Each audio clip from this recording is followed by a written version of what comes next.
Salmon of knowledge, it's a salmon of knowledge, it's a salmon of knowledge, it's a salmon of knowledge, it's a salmon of knowledge, it's a salmon of knowledge podcast. Hey, salmon skins, and welcome. It's been a year nearly, of pandemic times, and pretty soon it'll be a year since I began this podcast. I'm hitting good numbers. You'd be glad to know. I'm sure when you're listening to the podcast, it's constantly on your mind. I wonder what kind of numbers Ed is hitting with this podcast. I hope he's hitting good numbers. Oh, I wouldn't want him to be hitting bad numbers. And I'm hitting reasonably good numbers. I downgraded it there. I went from good to reasonably good, which is me kind of negging myself a little bit. But guys, I am happy to be doing it. It's something that keeps me active during the week. It's been something where I realize now, talking about things and monologuing about things, I can't do it to myself. I mean, I'm doing it alone in a room, and I'm not in crowded rooms talking directly to people, one-on-one, like a confessional box. They come in, I say, how long has it been since their last comedy gig? And they tell me, and then they tell me that their comedy sins. They watched Mrs. Brown's Boys and quite enjoyed it. And then I give them a couple of jokes for penance. I ask them to do a couple of pullback reveals and one bait and switch. Go in the name of the joke. So I have been working out material, I guess. I only realized this the other day when I was talking on the extra podcast that I do that's available only to my Patreon subscribers. Go to Edwin Salmon of Knowledge on Patreon and become a subscriber today. And I put a good solid 40-minute chunk of hilariousness up there with the sort of improv that has made this podcast the 16th most popular improv comedy podcast in Norway as we speak. And I was talking about dogs and golden retrievers and how they don't retrieve gold, and, you know, a fantasy about a golden retriever sniffing out a pot of gold at the end of a rainbow and eviscerating a leprechaun. I remember many years ago some, I want to say, Brazilian person who was a friend of a friend, and she kept saying, instead of leprechaun, she would say leprechaun. And I just liked the way she said that. Leprechaun. Because then I was thinking, is that where Sean comes from? Or does Sean come from leprechaun? These are the sorts of things that we're going to have to work out in a comedy setting. You know, if I was doing this kind of material, thinking through dog names and the etymology of just names in general, and there was complete silence. Like right now, you're probably completely stony-faced. I just can't see you, and I'm sorry for the bad material. If I was able to do my funny, thinking it through improv comedy, well, I wouldn't call it improv comedy, it's stand-up, but how you do stand-up is you have a funny idea, and you think, there's something in that. There's, you know, that's the old comedic expression. Is there anything in this? And you'll, you know, say something about golden retrievers and gold, and someone might go, that's shit. Or there's something there. And the only way to find out for sure is to do it again in front of a room full of strangers. And if they laugh, then you're onto something. And sometimes you can't really talk about things at all in some mediums in a comedic way because it will come off wrong. It'll come off wrong. Like, I saw a thing on Twitter, and I'm not a very funny tweeter. I'm a lover, not a tweeter. I'm a funny man, not a tweety man. And some people are very good at constructing little jokes. You know, one of my things I kind of wish I could do is write jokes. which I know is a startling revelation and confession to make as a comedian. But look, it's been a year since I have done a proper gig in an indoor venue, and that was 20 minutes in the International Comedy Club in Dublin. The entire 20 minutes of that is available to my Patreon subscribers. I'm putting up little clips of it. I put up a clip the other day talking about my name being my real name, Edwin Salmon. It wasn't the result of a focus group, which came back with Protestant landowner names and fish names are the most popular names on the comedy spectrum of names. You can see the clip. It's on my Instagram and my Twitter and my YouTube channel. Subscribe to my YouTube channel. I'll be putting up videos very shortly. I had an idea for videos that I could do on a sort of weekly or even bi-weekly basis. And I'll do extra ones and they'll go on my Patreon. How many times have I plugged my Patreon? So, not enough, I say. One more time. Follow me on Patreon. Don't follow me. Subscribe to me. Follow me on Spotify, though. Just click follow button. It doesn't cost you anything. And another thing that doesn't cost you anything is a review. Leave me a review. Here's the review. 5 out of 5. Love Ed. Great to have him in my ears. Would recommend. So I saw an article in the New York Times Arts. And, well, I didn't read the article. I did. Let me start again. I was on Twitter, scrolling through, kind of mindlessly, as you do. I wasn't using my mind. My mind was resting on a cushion beside me. So I flipped back my brain. Let me start again. I was sitting on the couch. Let me paint a picture for you guys. See, this is. I'm out of touch. I'm out of practice. I'm out of practice because I haven't been talking to an audience face to face for a while. Fuck knows what I'll be like when I actually do get back on a stage and can, entertain people. Who says I'm not entertaining people? People are entertained. So I'm on the couch. Who knows what I'm doing? I'm in my I'm sitting in my sex chair that I like to have sex in. No, I'm swinging from a tree. I'm on my phone. That's the main thing. I'm looking at my phone. I'm going through Twitter. I'm, thinking about I could do a funny tweet. And I don't know how, when I see people who write funny tweets, I'm like, how many drafts do they go through? How, do they just see what's trending, or do they go through articles or pictures and then go, right, how can I make a joke out of this?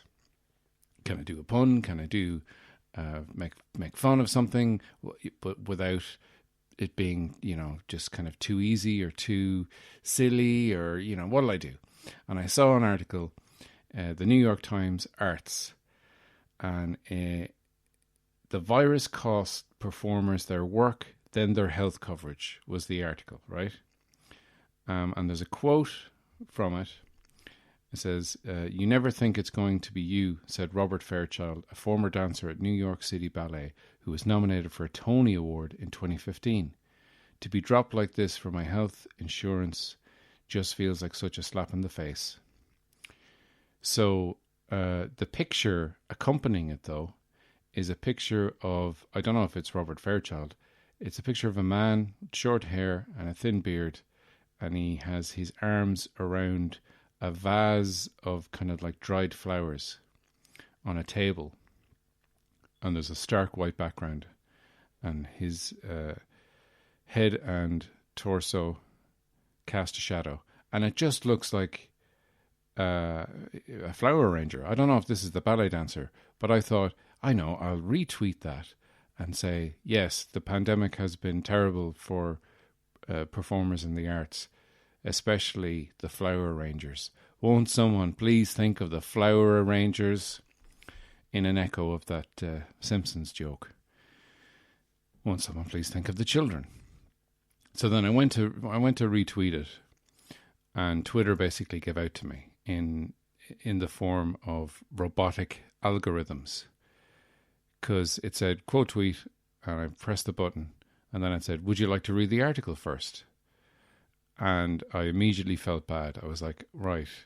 I clicked on the article and read it, and it was depressing, because it's about performers who have been cut off from their health insurance, and people who can't afford to go to the doctor and who are missing appointments and putting their health and their lives at stake, and they've also lost their income. And I felt really bad and said, right, I can't make fun of this, because, well, I mean, I'm not making fun of it. I'm making fun of the picture that they've used with the article. But then if I just put it up and say, won't someone, they're like, oh, you're making light of a situation that's very serious for a lot of people. And I'm in that boat, but I'm not as bad as those people. I'm not like having to skip on medical procedures because it's expensive, and these people are going through a lot, and the last thing they need is some out-of-work comedian using an image that didn't seem to go with the article for fun. And I don't know if that's something that I could even use as a joke with a PowerPoint presentation and a slide and a pointer. I don't think even that would make it funny. So I'm sorry. I apologize. Now, what I won't apologize for is not wearing shorts. I am not going to wear shorts until I'm sure that spring has sprung and summer is on its way. We have had a few nice days, and I've noticed in this country, now I sound like a really weird politician, in this country, Ceann Comhairle, I've noticed that when the sun comes out, the guns come out and the legs come out. And I see a lot of men wearing shorts the minute there was a sunny day. And of course, it's not always going to be sunny because we have a temperate climate here. There's one phrase I always remember from my secondary school geography teacher, who used to say, Ireland's climate is moist, changeable and mild, which describes a lot of women I've dated. What's that? I've been cancelled. But I didn't tweet that. I just said it on a podcast. Look, it's a terrible joke. I mean, look, I stuck some canned laughter in there just to make it seem like it was funny. That's the equivalent of me becoming an American sitcom. I've stooped so low that I'm using canned laughter to elicit humor, and that's not how it should be. Even today was quite a nice day. It was extremely windy last night. I go out for my late night walks because there's not that many people around, and I don't get bothered by autograph hunters. Just there's not that many people around at night. But I see people. I saw someone walking across the road from my window here in my little recording room, and they were walking a dog wearing shorts, and not wearing like Bermuda shorts or kind of longish shorts. They were wearing short shorts. And I thought, who likes short shorts? That man likes short shorts, and he's walking a dog in his shorts in the wind. It really was windy and cold. It's not shorts wearing weather. It's like, I don't know if it's a case of they see sun and think, oh, it's sunny, I'll wear shorts. Or just that, they're wearing shorts in the house and that's it. They won't bother putting on pants. Myself and Cara and Mr. Moses went for a walk today, and it was nice when we left. It wasn't quite sunny, but it was, kind of clear skies. The sun was dipping in, hiding in behind the clouds. And we walked around the park, and then we took a kind of a loop around, went to Lidl. And when we went to Lidl, it started raining. So we were standing in underneath the Lidl building a little bit sheltered. And then Cara said, let's just keep walking. So it's her fault. And and we did.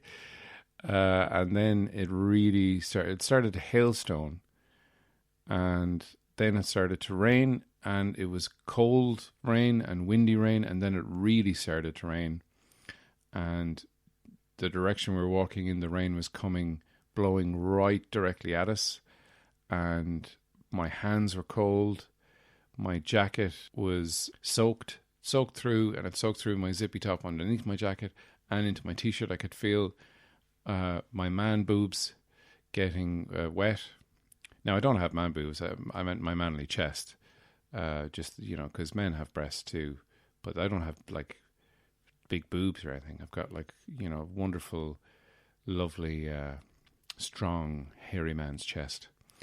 If you don't believe me, check out a couple of episodes of Bridget Neyman. I can't remember which ones, but there's one where we all have an orgy and I'm semi-naked in that. And you can see my arse in another episode. Why am I telling people this? Sorry, that's something I reserved for my OnlyFans. You're my only fan. You're the one that keeps me going. My only fan. Give me money and I'll show you things. You won't believe what I've got in store. I can show you less or I can show you more. I'm your fan. Your name is Dan. Come on, man. Give me a spray tan. And that's the kind of improv genius that makes this the Netherlands' 57th most popular improv podcast. Guys, we're going to take a little break. And when we come back, I'm going to be talking about the past. Ooh.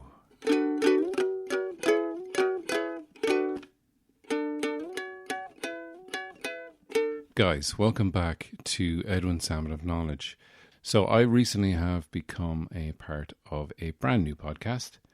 As if I didn't have enough on my plate with a child on the way and a job to be found and treatments to be written and hustles to be hustled, I am doing a podcast. Now, I have been helping out Trevor Brown with the editing. It's his podcast. Myself and Andrea Farrell joined Trevor. He's the host. It's called the Cine Stream Club. It's available wherever you get your podcasts. And we just basically watch a movie during the week, and then we talk about the movie and have various kind of topics and sections that we talk about. And we've done Back to the Future, we've done Coming to America, Big, I'm missing one, Mrs. Doubtfire. And next week is The Commitments. And then we're going to be doing Jurassic Park. Oh, the preview that hasn't been announced yet. We just chat for a couple hours and then edit it down. I've edited the last couple ones that we've been doing. And during the course of the Commitments episode, we talked about our favourite lines.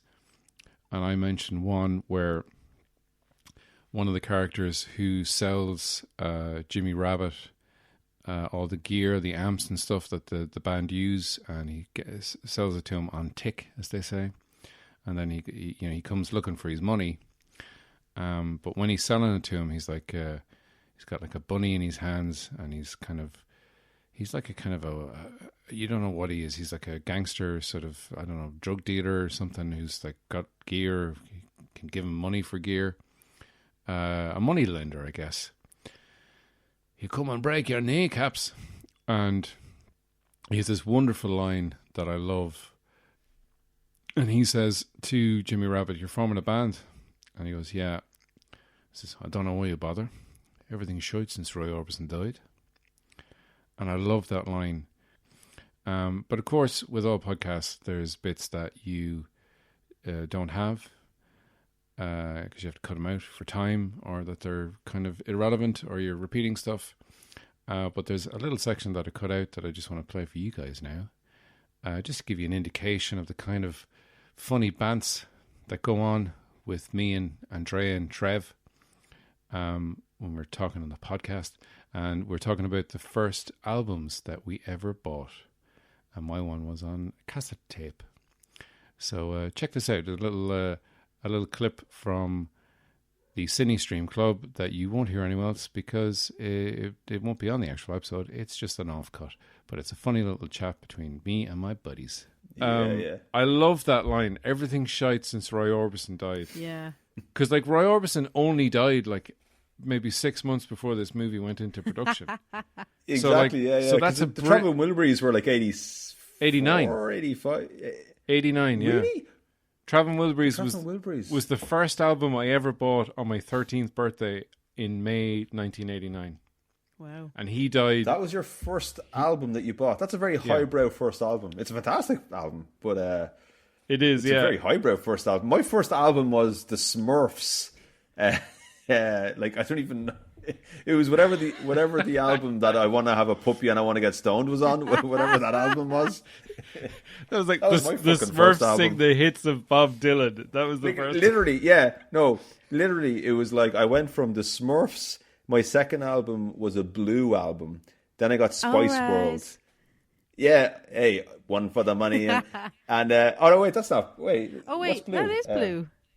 No, you're thinking of It is Blue, yeah. It is Blue. All right. Wait, who? Oh, sorry, no, sorry, I can't even remember. So Solid Crew. Far worse. 5. Oh, 5. Oh. They're very similar, yeah, in my head. Yeah. But like even worse, like this Blue are probably a even slightly cooler than 5, even though neither of them are cool. But yeah, it took me until I was like 17 or 18 before I started actually buying proper credible albums. Tip of the hat, Ed. What was your first album? My first album was Queen, Greatest Hits Volume 2 on tape, on cassette tape, as you say, Ed.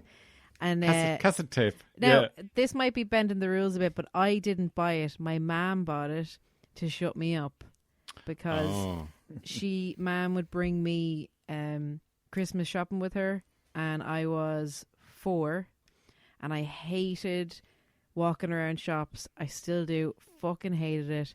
And on it, like when Mum would bring me into a shopping centre, I didn't mind the grocery shopping because I got to eat sweets. But Mum would bring me in, and like say we went into like DID Electric or something like that, or Power City, I would find a little stoop beside a TV and I would just sit down. Sometimes I might have a cry. I just hated walking around shops. So Mum brought me in to do the Christmas shopping for all of us. She was buying presents for me in front of my eyes.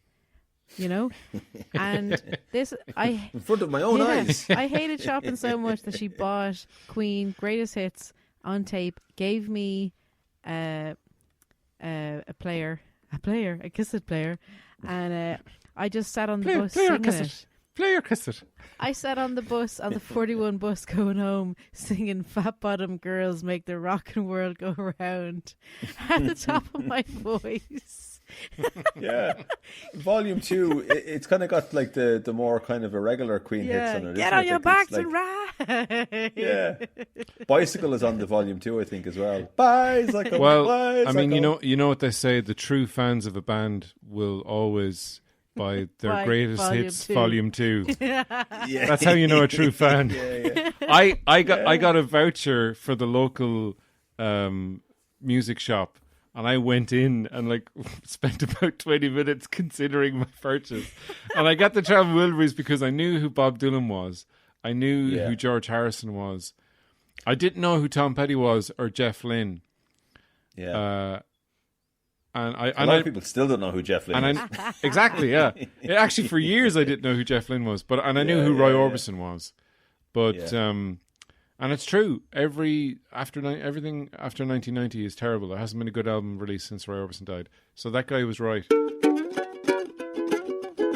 Yeah, a lovely callback there to a nice innocent time back in 1989 when I lived in Birr, County Offaly, because I was just turned 13. But I do remember going to get the cassette tape and coming home and playing it on my cassette player all the way through. That's something that you kind of rarely do with albums these days. But one thing I did mention in the Commitments podcast episode of the Cine Stream Club, available wherever you get your podcasts, was that I was in a band when I was 14, and not a direct result of